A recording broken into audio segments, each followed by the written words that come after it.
नमस्कार दोस्तों, मैं राहुल मिश्रा और मैं आप सभी का एक बार फिर से स्वागत करता हूं आपके अपने चैनल माई पाठशाला में और पाठशाला रेलवे एग्जाम में। उम्मीद करता हूं कि आपको जो ये करंट अफेयर्स है अच्छा लगता होगा। अगर आपको कोई कमी नजर आती है तो अपना फीडबैक, आपका वैल्यूएबल फीडबैक जो अमूल्य है मेरे लिए, उसको देना मत भूलिए।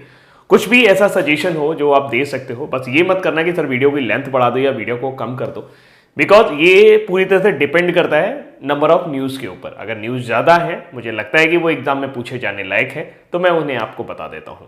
देखिए, करंट अफेयर्स और न्यूज़पेपर में यही फर्क होता है कि न्यूज़पेपर में आपको सारी न्यूज़ मिलती है, करंट अफेयर्स में आपको सिर्फ वो न्यूज़ पढ़नी होती है जो आपके एग्जाम पॉइंट ऑफ व्यू से इंपॉर्टेंट है। जैसे किसी चीज़ की चर्चा हो रही है, कोई घटना घट गई है, या किसी का अपॉइंटमेंट हो गया है, कोई नई बुक आ गई है, तो ये सारी चीज़ें। तो शुरू करते हैं आज के करंट अफेयर्स। एक इंपॉर्टेंट जानकारी आपके सामने है कि अभी हाल ही में अफ्रीका को पोलियो मुक्त घोषित किया गया है। अब पूरे विश्व में अब केवल 2 देश ऐसे रह गए हैं जहां पोलियो का निशान है, यानी कि अभी भी पोलियो वायरस सक्रिय है। भारत कब पोलियो फ्री हुआ था, इन सभी के बारे में चर्चा करेंगे, लेकिन जरा देखते हैं कि आखिरी देश कौन सा था जो अफ्रीका में पोलियो फ्री हुआ। आप सभी को पता होगा कि पोलियो क्या है।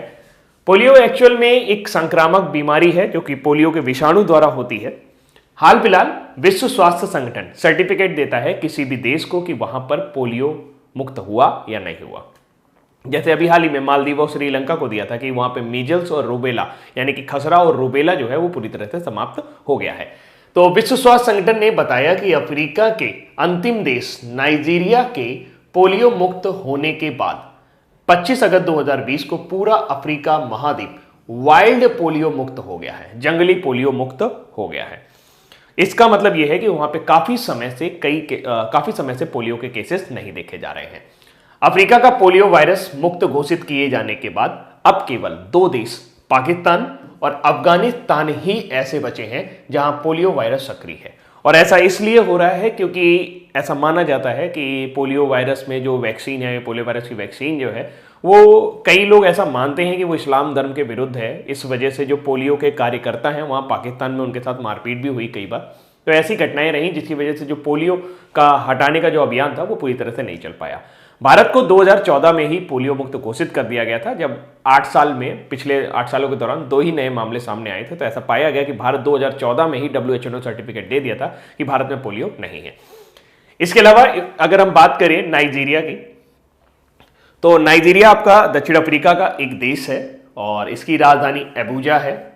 वर्तमान समय में जो मुद्रा चलती है उसे नाइजीरियाई नाइरा कहा जाता है और मुहम्मदू बुहारी वर्तमान समय में यहां पर राष्ट्रपति के रूप में कार्य कर रहे हैं।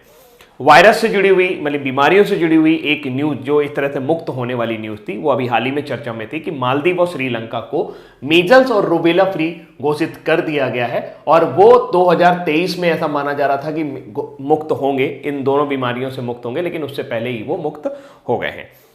आगे चलते हैं। हाँ, एक और पोलियो की 2 वैक्सीन आती हैं। एक आता है इनएक्टिवेटेड किल्ड पोलियो वैक्सीन, यानी कि इसमें पोलियो वायरस जो होता है उसको मार के इंजेक्ट किया जाता है। इसका आविष्कार, ये पहली वैक्सीन थी जो डेवलप की गई थी, इसका आविष्कार जोनास साल्क ने किया था।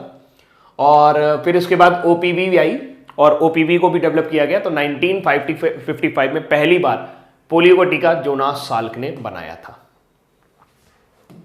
अगली जानकारी की तरफ चलते हैं। हाल ही में नई दिल्ली में परिसीमन आयोग, यानी कि डेलिमिटेशन कमीशन के एक नए कार्यालय की उद्घाटन किया गया और ये नई दिल्ली में बनाया गया है। तो परिसीमन आयोग के एक नए कार्यालय का उद्घाटन कहां किया गया? दिल्ली में किया गया। और इसकी अध्यक्ष कौन है? फॉर्मर सुप्रीम कोर्ट जज रंजना प्रकाश देसाई। डेलिमिटेशन क्या होता है? डेलिमिटेशन होता है, आप सभी को पता है कि जनसंख्या के मुताबिक आपकी लोकसभा, राज्यसभा और विधानसभा की सीटों का बंटवारा होता है। तो एक बार फिर से रंजना प्रकाश देसाई जी की अध्यक्षता में परिसीमन आयोग क्या होता है, समय समय पर गठित किए जाते हैं। तो इस बार फिर से परिसीमन आयोग गठित किया गया है और इस बार इसकी अध्यक्षता है आपकी भूतपूर्व सुप्रीम कोर्ट की जज रही रंजना प्रकाश देसाई जी। वो गठित करेंगी, वो एक कैलकुलेशन करेंगी कि वाकई में कहाँ कहाँ पर चेंजमेंट किया जाना चाहिए और किस तरीके से अब नई जनसंख्या के मुताबिक लोकसभा और राज्यसभा और विधानसभा की सीटों का बंटवारा होना चाहिए। तो इस कार्यालय के खुलने से एसोसिएट सदस्यों के साथ औपचारिक विचार विमर्श शुरू हो जाएगा। काम करने की जगह उन्हें मिल गई तो आराम से वो काम कर पाएंगी। तो परिसीमन आयोग 2020 से काम कर रहा है, मार्च 2020 से। परिसीमन आयोग यानी डेलिमिटेशन कमीशन, या भारत सरकार द्वारा परिसीमन आयोग अधिनियम के प्रावधानों के तहत स्थापित एक आयोग है। आयोग का मुख्य कार्य हाल की जनगणना के आधार पर विभिन्न विधानसभा और लोकसभा क्षेत्रों की सीमाओं को फिर से परिभाषित करना है। इसका मुख्यालय अब नई दिल्ली में स्थित है। थोड़ा सा और जानकारी देता हूं आपको परिसीमन आयोग के बारे में। सर्वोच्च न्यायालय की पूर्व न्यायाधीश रंजना प्रकाश देसाई जी की अध्यक्षता में अभी हाल ही में परिसीमन आयोग का गठन किया गया है। और ये जो परिसीमन आयोग का गठन है वो बेसिकली जम्मू कश्मीर के पुनर्गठन अधिनियम के अनुसार किया जाएगा। और इसके अलावा परिसीमन जो है ये 2031 की जनगणना के आधार पर किया जाएगा। शेष भारत के लिए पिछला परिसीमन 2001 की जनसंख्या के आधार पर किया गया था। और परिसीमन आयोग का गठन परिसीमन अधिनियम 2002 की धारा 3 के तहत किया गया है। अब तक अधिनियम के तहत 4 परिसीमन आयोग का गठन हो चुका है। एक परिसीमन आयोग 1952 में आया था, फिर 1963 में आया था, फिर 1973 में आया था और फिर 2002 में आया था। तो जम्मू कश्मीर, लद्दाख और यहाँ पर मणिपुर को भी इसमें शामिल किया जाएगा। तो रंजना प्रकाश देसाई जो है ये सुप्रीम कोर्ट की पूर्व न्यायाधीश है। 13 सितंबर 2011 को वो इस पद पर नियुक्त हुई थी, फिर उसके बाद रिटायर हो गई। तो हाल फिलहाल रंजना प्रकाश देसाई जी की अध्यक्षता में गठित हुआ है परिसीमन आयोग या डेलिमिटेशन कमीशन। और इसका कार्यालय कहाँ बनाया गया है? नई दिल्ली में।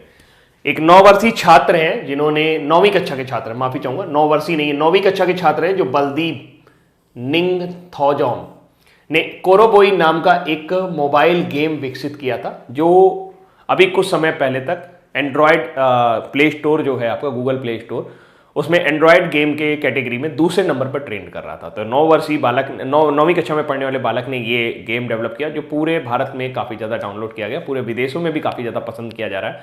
और इसको डेवलप करने वाले कौन है? वो है मणिपुर के बलदीप निंगथौजम।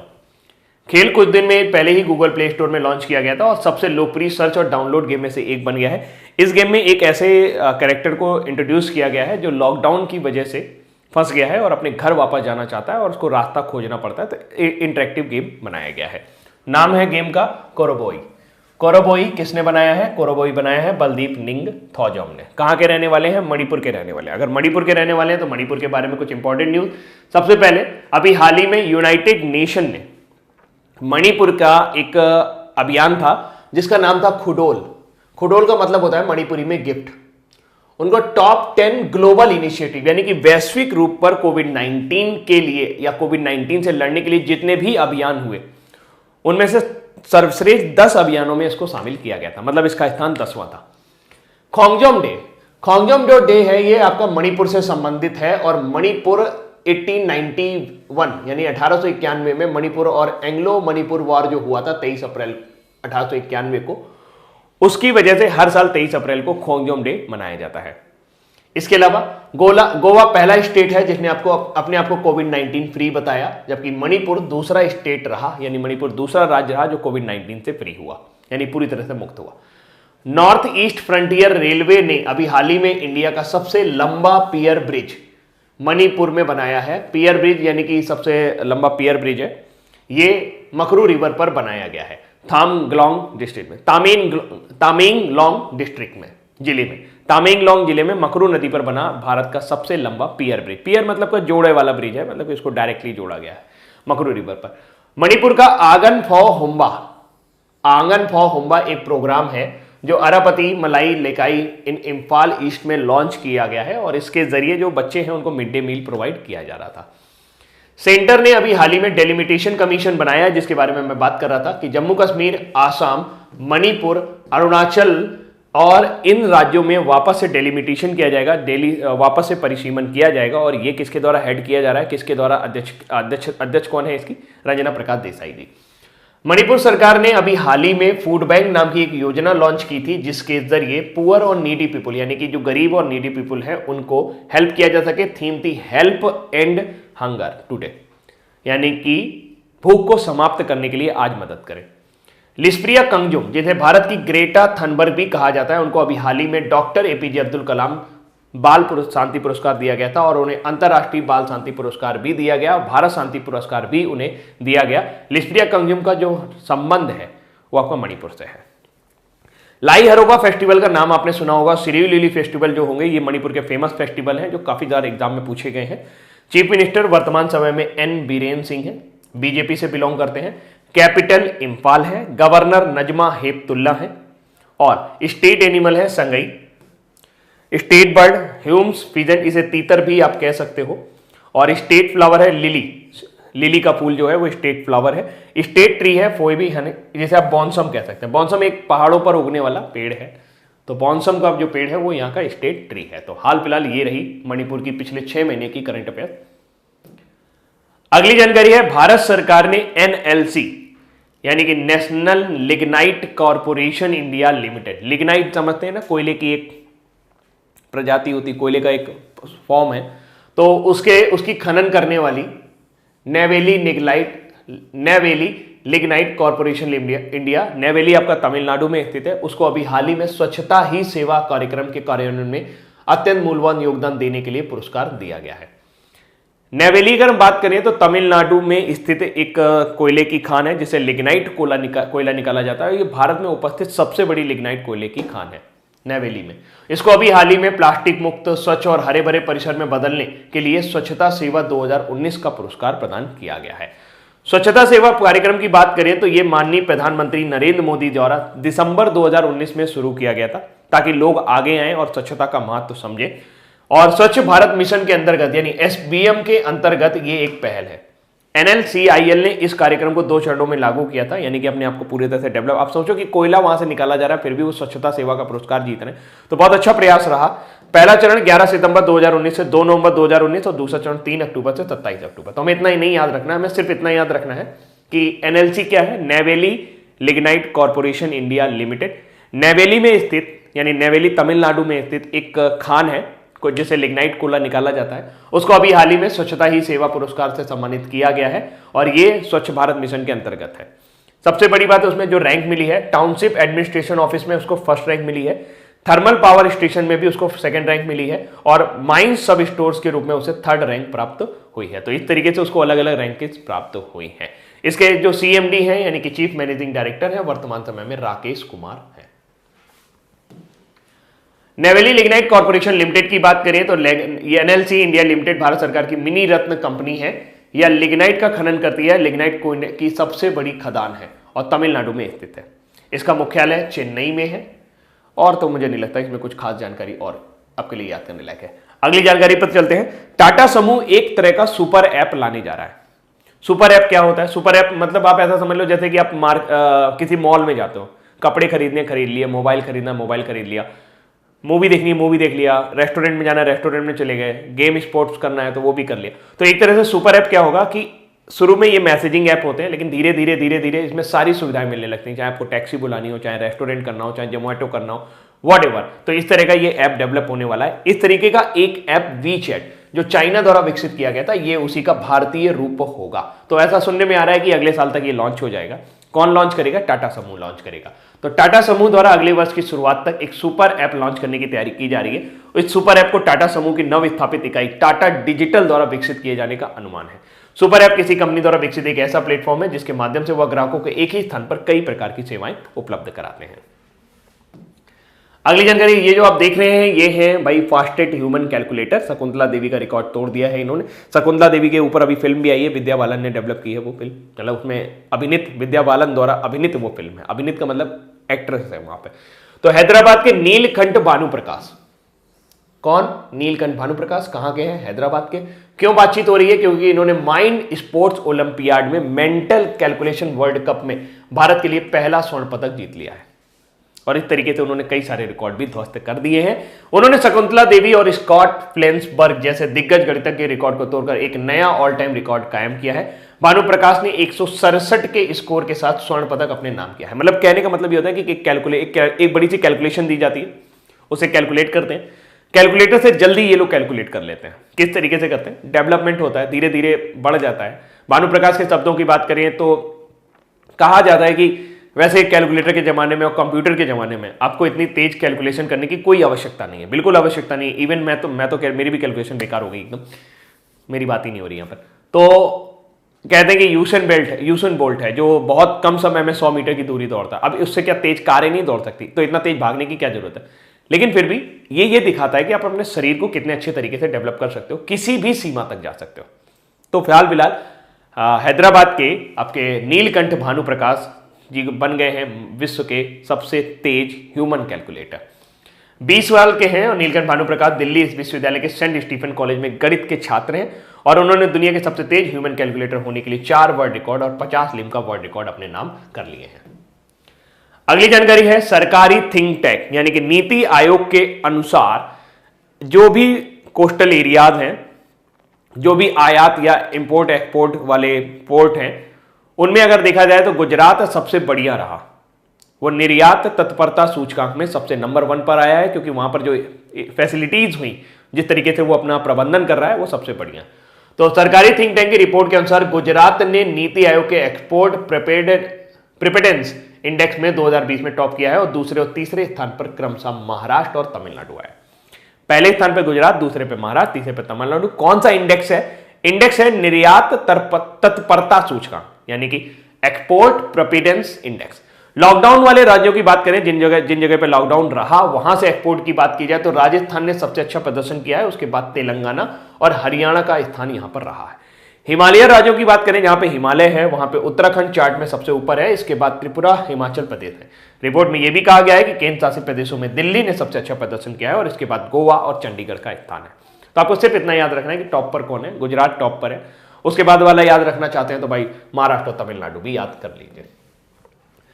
डीआरडीओ के चीफ जी सतीश रेड्डी जी का जो कार्यकाल है वो 2 साल के लिए बढ़ा दिया गया है। रक्षा अनुसंधान और विकास संगठन डीआरडीओ के वर्तमान अध्यक्ष जी सतीश रेड्डी जिन्हें अभी हाल ही में मिसाइल सिस्टम अवार्ड से नवाजा गया था, उनका जो कार्यकाल है वो 2 साल एक्सटेंड कर दिया गया है। कैबिनेट की नियुक्ति समिति ने डीआरडीओ अध्यक्ष के रूप में रेड्डी के कार्यकाल में विस्तार को 24 अगस्त को मंजूरी दे दी है।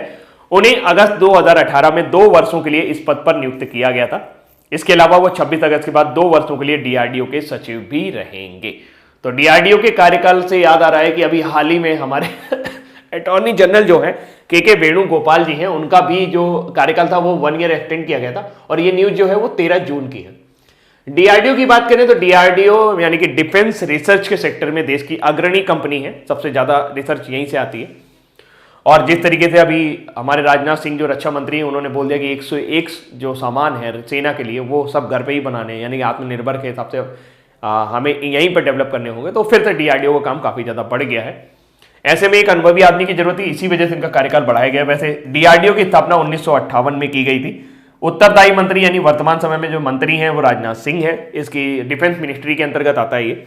और आपको पता ही चलेगा कि अध्यक्ष कौन है डीआरडीओ के अध्यक्ष जी सतीश रेड्डी वर्तमान समय में है। हाँ, एक चीज याद रखिएगा, बलस्य मूलम विज्ञानम, ये इसका मोटो है। डीआरडीओ का मोटो क्या है? बलस्य मूलम विज्ञानम। अगली जानकारी पे चलते हैं। अगली जानकारी तमिलनाडु से है। तो वित्त मंत्रालय ने राज्यसभा को एक आंकड़े जारी किए और इसके मुताबिक मुद्रा लोन के अंतर्गत महिलाओं को लाभ देने के मामले में तमिलनाडु राज्य जो है वो पहले नंबर पर आया है। वित्त मंत्रालय द्वारा राज्यसभा को दी गई हालिया डेटा के अनुसार प्रधानमंत्री मुद्रा योजना शुरू होने के बाद से महिलाओं को 4.78 लाख करोड़ रुपए के 15 करोड़ से अधिक ऋण उपलब्ध कराए गए हैं। राज्यों में 58,227 करोड़ रुपए के ऋण के साथ महिला लाभार्थियों की सूची में तमिलनाडु पहले स्थान पर है, इसके बाद पश्चिम बंगाल में और फिर उसके बाद कर्नाटक का स्थान है। तो आज हमने 2 इंडेक्स पढ़ लिए। एक इंडेक्स ये है कि तमिलनाडु में नीति आयोग के डेटा के अनुसार सबसे ज्यादा लाभ महिलाओं को देने के लिए प्रधानमंत्री मुद्रा योजना के अंतर्गत कौन सा राज्य है, तो तमिलनाडु है। प्रधानमंत्री मुद्रा योजना की बात करें तो मुद्रा का फुल फॉर्म जरूर याद रखिएगा, लिखा ही हुआ है तो मैं ऐसे ही लिख देता हूं, माइक्रो यूनिट डेवलपमेंट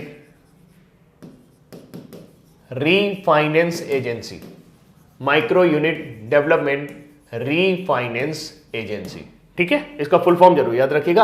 और 8 अप्रैल 2015 को इस योजना की शुरुआत छोटे और मझेले उद्योगों को कुछ फंड प्रोवाइड करने के लिए, उनको छोटे छोटे लोन देने की वजह से इसको शुरू किया गया था, ताकि देश में कारोबार को बढ़ाया जा सके, देश में उद्योग धंधों को बढ़ाया जा सके। इसमें 3 कैटेगरी में लोन बांटे गए थे, एक शिशु, एक किशोर, एक तरुण। शिशु के अंतर्गत अगर हम बात करें तो 50,000 तक के लोन बांटे गए, 50,000 से अधिक और 5 लाख तक जो लोन थे वो किशोर के अंतर्गत बांटे गए थे, और तरुण जो है वो 5 लाख से 10 लाख तक बांटे गए थे। याद रखिएगा 8 अप्रैल 2015 को इसकी शुरुआत नई दिल्ली से की गई थी। अगली जानकारी की तरफ चले तो अगली जानकारी है भाई, आरबीआई जो है अभी उसने मार्केट को संभालने के लिए ओपन मार्केट ऑपरेशन यानी कि मुक्त बाजार प्रक्रिया का पालन करने की बात की है। जिसमें वो 20,000 करोड़ रुपए के 2 ट्रांच करेंगे, यानी कि 2 बार, यानी 10,000 करोड़ और 10,000 करोड़ के जो सरकारी प्रतिभूतियां होती हैं, जो ट्रेजरी बॉन्ड होते हैं, उनको बेचने की बात करेंगे। क्या होगा, कैसे होगा, थोड़ा सा बता देता हूं आपको। ओपन मार्केट ऑपरेशन एकदम सिंपल भाषा में बता देता हूं। देखिए, अगर आम आदमी के पास पैसा आता है तो वो क्या करता है? मेरे पास पैसा आएगा, मैं खरीदारी करूंगा और मेरे पास ज्यादा पैसा आ जाएगा तो मैं वो भी खरीदारी करूंगा जिसकी मुझे कोई जरूरत नहीं है। जैसे लेट सपोज अभी मुझे मोबाइल की कोई जरूरत नहीं है, लेकिन फिर भी अगर मान लीजिए मुझे बहुत सारे पैसे मिल जाए तो मैं एक अच्छा सा मोबाइल लूंगा, ठीक है, उसकी कोई जरूरत नहीं थी। इससे क्या होगा कि मोबाइल की जो डिमांड है, अगर मार्केट में पैसा है, लोगों के पास पैसा आएगा तो मार्केट में मोबाइल की डिमांड बढ़ेगी, मोबाइल की डिमांड बढ़ेगी तो मोबाइल की कीमतें और ऊपर जाएंगी। इसी तरीके से जब आरबीआई को लगता है कि नहीं, इस टाइम जो महंगाई है वो अपने निम्नतम स्तर पर पहुंच गई है, थोड़ा सा बढ़ाना चाहिए, थोड़ा सा पैसा और मार्केट में आना चाहिए, मतलब कि चीजों को और लेके जाना चाहिए, या डिमांड बहुत कम हो गई है, लोग चीजें खरीद नहीं रहे हैं। तो जैसे आपने देखा कि लॉकडाउन के दौरान सबके पैसे खत्म हो गए, बहुत सारे ऐसे लोग हैं जिनके पास पैसे नहीं है, जिनकी सैलरी नहीं है, जिनका बहुत सारा पैसा नहीं है, तो वो क्या कर रहे हैं, वो अपना सब कुछ हाथ सिकोड़ के बैठे हुए हैं, वो कोई शॉपिंग वगैरह नहीं कर रहे। तो ऐसे में आरबीआई को क्या लग रहा है कि अर्थव्यवस्था चरमरा सकती है, क्योंकि उद्योग धंधे बंद हो सकते हैं। जब डिमांड नहीं रहेगा तो लोग सप्लाई क्यों करेंगे? तो आरबीआई क्या करता है? आरबीआई करता है, पैसे देता है बैंकों को। बैंकों के पास पैसे आते हैं तो वो सस्ते लोन उपलब्ध कराते हैं, सस्ते लोन उपलब्ध कराते हैं तो लोगों के हाथ में पैसा आता है, लोगों के हाथ में पैसा आता है तो डिमांड बढ़ने लगती है। इस तरीके से मार्केट चालू हो जाती है। तो अब मार्केट में पैसा डाला कैसे जाए? मार्केट में पैसा डालने की ही प्रक्रिया एक तरह की है ओपन मार्केट ऑपरेशन। इसमें क्या होता है कि सभी बैंक, जितने भी छोटे छोटे बैंक हैं, मतलब एसबीआई, आरबीआई नहीं, एसबीआई, आईसीआईसीआई, ये सब जो बैंक है, इनके पास गवर्नमेंट ट्रेजरीज होती हैं, गवर्नमेंट सिक्योरिटीज होती हैं, जो इन्होंने अपने पास इकट्ठी कर रखी होती हैं। और आरबीआई जब इनसे सिक्योरिटीज खरीदेगा तो जाहिर सी बात है नॉर्मल बैंकों के पास पैसा आएगा तो वो उसको घुमाएंगे। सिंपल समझ में आ गया? यानी कि मार्केट में अगर पैसा डालना है तो आरबीआई क्या करेगा? सिक्योरिटीज को खरीदेगा कि बेचेगा? खरीदेगा तो पैसा किसके पास जाएगा? बैंक के पास जाएगा, लोअर जो आपके नेशनलाइज्ड बैंक है उनके पास पैसा जाएगा, तो आम आदमी के पास पैसा जाएगा, ठीक है। लेकिन अगर आपको लग रहा है कि नहीं, मार्केट में ज्यादा पैसा है, लोगों से खींच लेना चाहिए, अभी मार्केट को थोड़ा डाउन करना चाहिए, तो वो क्या करेगा? वो उन लोगों से कहेगा कि अब मैं ये सिक्योरिटी दे रहा हूं, आप अपने पास रखो, आप कम से कम इतनी सिक्योरिटी रखो, आपके पास जो पैसा है वो सिक्योरिटीज के फॉर्म में मुझे दे दो। तब वो क्या करेगा? आपके पास जो सिक्योरिटीज है वो उन्हें सेल करना शुरू कर देगा। तो सेल करने पर मार्केट में पैसा कम हो जाता है, बाई करने पर, जब आरबीआई बाई करता है तो मार्केट में पैसा बढ़ता है, क्योंकि आरबीआई बाई करेगा तो अपने से पैसा किसको देगा? नेशनलाइज्ड बैंकों को। आई थिंक समझ में आ गया होगा। तो इस तरह का ये ओपन मार्केट ऑपरेशन करने जा रहे हैं, और ये वो तभी करते हैं जब उन्हें वाकई में जरूरत होती है मार्केट में पैसा डालने की या पैसा निकालने की। बैलेंस बनाने के लिए वो दोनों काम करते हैं, अपने हिसाब से मार्केट में कितना पैसा रखना है, थोड़ा डालेंगे फिर उसके बाद निकाल लेंगे, तो उनको बैलेंस हो जाता है। तो ये दोनों काम करने वाले हैं। 27 अगस्त को आयोजित करेंगे। इसके जरिए 2024 से लेकर 2032 के बीच की जो भी सिक्योरिटीज हैं, 2024 से लेकर 2032 के बीच में ये परिपक्व होंगी, तो इनको क्या करेगा? वो खरीदेगा। इनको गवर्नमेंट सिक्योरिटीज को क्या करेगा? खरीदेगा तो पैसा किसके पास जाएगा? बैंकों के पास जाएगा। यानी पहले वो पैसा मार्केट में आने वाला है, और फिर वहीं केंद्रीय बैंक अक्टूबर और नवंबर में परिपक्व हो रही प्रतिभूतियों की बिक्री भी करेगा, यानी कि वो उसके बाद बिक्री भी करेगा। तो एक तरीके से खरीदेगा, बेचेगा, तो थोड़ा सा बैलेंस होगा। ओपन मार्केट ऑपरेशन होने वाला है 20,000 का। कब से कब तक की सिक्योरिटी बिकने वाली है? 10-10 हजार करके 2 ऑपरेशन होंगे यहाँ पर। 27 अगस्त को आयोजित होगा, 2024 से साल 2032 के बीच होने वाली होगी, और फिर अक्टूबर और नवंबर के बीच में परिपक्व हो प्रतिभूतियों का बिक्री करेगा। आरबीआई ने कहा है कि 3 सितंबर 2020 को दूसरे चरण के ओमे को ऑपरेशन किया जाएगा, और इसके लिए अलग से घोषणा की जाएगी। आरबीआई के हेड कौन है? आरबीआई के हेड वर्तमान समय में शक्तिकांत दास है, जो आपके अभी उनको Asia Pacific banker of the year का अवार्ड भी मिला था। इंडिया एनर्जी एक्सचेंज अकेला ऐसा एक्सचेंज है जहां पर आप बिजली के लिए स्टॉक एक्सचेंजिंग कर सकते हैं। इसके एमडी और सीईओ थे राजीव श्रीवास्तव, जिन्होंने अभी हाल ही में रिजाइन कर दिया है। तो भारतीय ऊर्जा विनिमय के प्रबंध निदेशक और मुख्य कार्यकारी अधिकारी राजीव श्रीवास्तव ने अपने पद से इस्तीफा दे दिया है। भारतीय ऊर्जा विनिमय बोर्ड के निदेशक मंडल ने उनका इस्तीफा भी स्वीकार कर लिया है। वह 24 अगस्त 2020 से तत्काल प्रभाव से अपने पद से हट गए। आईईएक्स बोर्ड के वर्तमान और गैरकारी अध्यक्ष सत्यनारायण गोयल अब आईईएक्स के एमडी और सीईओ के तौर पर काम कर रहे हैं। अगली जानकारी है, फॉर्मर कांगो प्रेसिडेंट पास्कल लिसोबा का अभी हाल ही में निधन हो गया। कांगो गणराज्य के पूर्व राष्ट्रपति पास्कल लिसोबा का निधन हुआ। 1960 में कांगो को स्वतंत्र देश बनने के बाद कृषि मंत्री बने थे। उन्होंने 1992 से 1997 के राष्ट्रपति के रूप में काम किया। तो ऐसा पूछा जा सकता है कि पास्कल लिसोबा, जिनका भी हाल ही में निधन हो गया, वो किस देश के पूर्व राष्ट्रपति थे? तो वो कांगो के राष्ट्रपति थे। कांगो की बात करें तो कांगो भी अफ्रीका का एक देश है। इसकी राजधानी किनशासा है। वर्तमान समय में राष्ट्रपति हैं फेलिक्स त्शेकेदी और महाद्वीप अफ्रीका। मुद्रा चलती है कांगो फ्रैंक। अब बारी है आज के वन लाइनर की। किस राज्य में मुद्रा ऋण योजना के तहत महिला लाभार्थियों की संख्या सबसे ज्यादा रही? तमिलनाडु में। और हाल ही में मणिपुर के 9वीं कक्षा के छात्र बलदीप निंगथौजोंग ने कौन सा मोबाइल ऐप गेम ऐप बनाया है? तो कोरोबॉय। और Asian infrastructure investment bank Mumbai urban transport project के लिए कितने अमेरिकन डॉलर का ऋण प्रदान करने वाला है? तो 500 मिलियन अमेरिकी डॉलर का AIIB ऋण देने वाला है। हाल ही में परिसीमन आयोग के नए कार्यकालय भवन का उद्घाटन कहां किया गया? तो ये नई दिल्ली में। किसके अध्यक्षता में इसको गठित किया गया? रंजना प्रकाश देसाई की। अफ्रीका के पोलियो वायरस से मुक्त किए जाने के बाद अब कितने देश हैं जहां पे पोलियो वायरस सक्रिय है? तो वो है पाकिस्तान और अफगानिस्तान। रक्षा अनुसंधान और विकास संगठन के वर्तमान अध्यक्ष जी सतीश रेड्डी के कार्यकाल में कितने साल का विस्तार दिया गया है? 2 साल का। और भारत सरकार ने नवरत्न NLC इंडिया लिमिटेड को स्वच्छ ही सेवा पुरस्कार दिया। टाटा समूह द्वारा अगले वर्ष की शुरुआत में एक सुपर ऐप विकसित करने की योजना बनाई गई है। सरकारी थिंक टैंक की रिपोर्ट के अनुसार किस राज्य ने नीति आयोग के एक्सपर्ट प्रेपेरेंस इंडेक्स में टॉप किया है? तो वह है गुजरात। और किसने माइंड स्पोर्ट ओलंपियाड के मेंटल कैलकुलेशन वर्ल्ड कप में भारत को पहला स्वर्ण पदक दिला दिया है? तो हैदराबाद के नीलकंठ भानुप्रकाश। RBI मुक्त बाजार OMF यानी कि ओपन मार्केट ऑपरेशन के जरिए कितने करोड़ रुपए की खरीद बिक्री करने वाला है? तो 20,000 करोड़ रुपए की खरीद और बिक्री होने वाली है। अब बारी है आज की क्विज की। हाल ही में मणिपुर के 9वीं कक्षा के छात्र बलदीप निंगथौजम, नाम याद है, निंगथौजम ने कौन सा एक मोबाइल गेम ऐप बनाया था? कोरोबॉय। हाल ही में परिसीमन आयोग के नए कार्यालय के भवन का उद्घाटन कहां किया गया है? न्यू दिल्ली। यानी कि अब परिसीमन आयोग का जो मुख्यालय होगा नई दिल्ली में होगा। और किस राज्य में मुद्रा ऋण योजना के तहत महिला लाभार्थियों की संख्या सबसे ज्यादा रही? तो वह है तमिलनाडु। और अफ्रीका के पोलियो वायरस से मुक्त घोषित किए जाने के बाद केवल कितने देश ऐसे होंगे जहां पे पोलियो वायरस सक्रिय है? तो अब 2 देश ऐसे होंगे जहां पोलियो वायरस सक्रिय है, एक अफगानिस्तान और एक पाकिस्तान। DRDO के वर्तमान अध्यक्ष जी सतीश रेड्डी के कार्यकाल को कितने वर्ष का विस्तार दिया गया है? तो 2 साल का उनको कार्यकाल का विस्तार दिया गया है। भारत सरकार ने अभी हाल ही में स्वच्छता ही सेवा पुरस्कार किसको प्रदान किया है? NLCIL यानी कि Neyveli lignite corporation of India limited. Tata समूह द्वारा अगले वर्ष की शुरुआत तक एक ऐप लाने की घोषणा की गई है। उसका ऐप का नाम तो अभी हाल फिलहाल नहीं है, लेकिन उसको सुपर ऐप बुलाया जा रहा है। सुपर ऐप लॉन्च करने की घोषणा की है और टाटा डिजिटल इसको लॉन्च करेगा। सरकारी थिंक टैंक यानी कि नीति आयोग जिसका गठन योजना आयोग की जगह हुआ था 1 जनवरी 2015 को, वर्तमान समय में उपाध्यक्ष हैं राजीव कुमार। ये राजीव कुमार वो नहीं है जिनको अभी हाल ही में चुनाव आयुक्त तो बनाया गया है अशोक लवासा की जगह, ये दूसरे वाले राजीव कुमार है। तो 2020 में टॉप किया है, किसने किया है प्रेपेरेंस इंडेक्स में? तो गुजरात ने भाई इसमें टॉप किया है। और किसने अभी माइंड स्पोर्ट्स ओलंपियाड के मेंटल कैलकुलेशन वर्ल्ड में भारत के लिए पहला स्वर्ण पदक जीत लिया है? तो वो है नीलकंठ भानुप्रकाश। कहां के रहने वाले हैं? हैदराबाद के रहने वाले हैं। RBI मुक्त बाजार परिचालन के जरिए कुल कितने करोड़ रुपए का ओपन मार्केट ऑपरेशन करने वाला है? तो 20,000 करोड़ रुपए का ओपन मार्केट ऑपरेशन होने वाला है। ओपन मार्केट ऑपरेशन आपको समझ में आ गया? मैंने बहुत आसान भाषा में आपको समझाने की कोशिश की, होप आपको आया होगा। तो ये थे आज के हमारे इंपॉर्टेंट करंट अफेयर्स और उम्मीद करता हूं कि आपको ये पसंद आए ही होंगे। और अगर आ गए हैं तो लाइक करना मत भूलिए। अभी के लिए इतना ही। Thank you so much. Bye bye.